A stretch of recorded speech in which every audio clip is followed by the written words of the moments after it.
While police are calling it a homicide, and right now there are still quite a few police cars out here working on the scene at the Columbia Trails apartment homes. As you can see, there's one car parked right in front of the main entrance, so people can't drive into the complex right now. It looks like the incident is taking place right on the other side of this black gate. The Gresham police sent us a brief statement. They say officers responded to a report of shots this afternoon. When they arrived on scene, they found one person dead. Police blocked off the area for detectives, officers, and the East Multnomah County Major Crimes Team, who are also part of the investigation team. They're asking anyone who knows about this homicide to call Gresham police. Now, an officer on scene told me that there is no danger to the public. They believe they do have the scene contained right inside that area. Now, tonight on K2 News at 11, I'll have more on what witnesses told me earlier today. Well, the witness told me that he believes it was a targeted shooting. He told me that he saw the suspect run out, jump into a car, and drive away really fast right after the shooting had occurred. Now, right now, there's still quite a few police cars here and the crew working on the scene at the Columbia Trails apartment homes. There is one police car parked right in front of the main entrance, so you still can't drive into the complex. The crime scene is being investigated right on the other side of the black gate.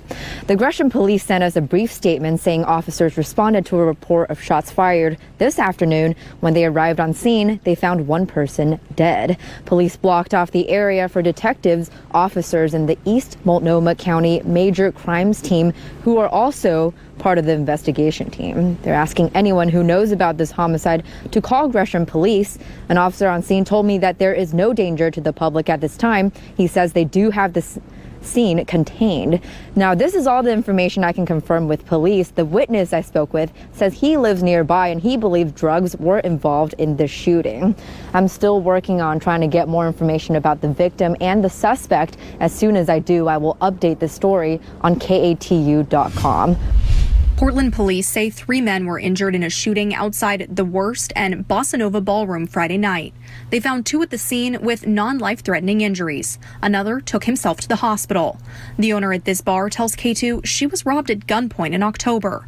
Now, with this recent incident, Catherine Groves is considering shutting doors altogether. I'm just a small business owner trying to give them a decent wage, and here we are asking them now to risk their lives, having revolvers pointed at their faces and shootings all through windows. I mean, this is unacceptable and not even a real ask. The enhanced community safety team is now searching for suspects. Staff with PPB tell us this shooting exhausted Central Precinct resources. It can take pretty much the entire precinct's worth of officers to address it.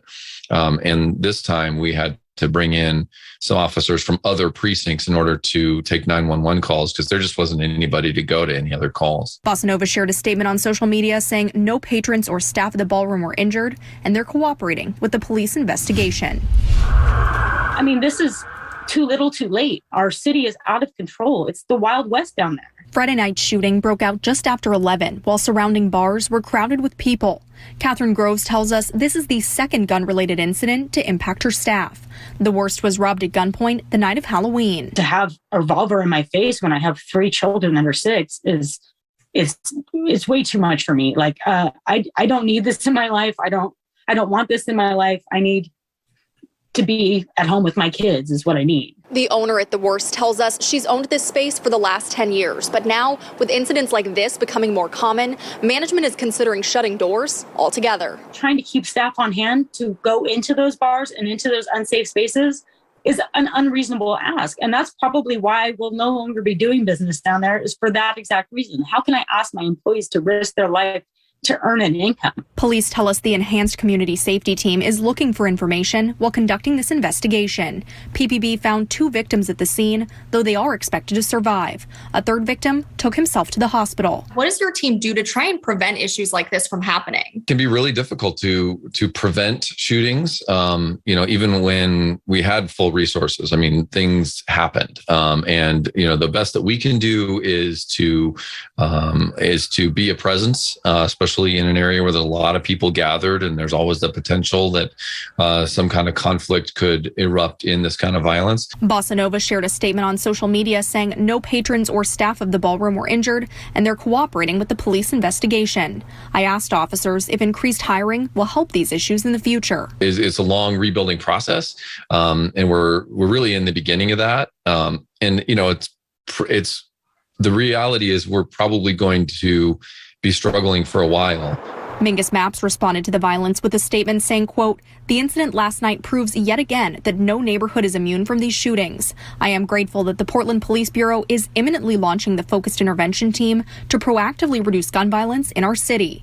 Katu reached out to the mayor's office and other commissioners as well. We're still waiting to hear back at this time.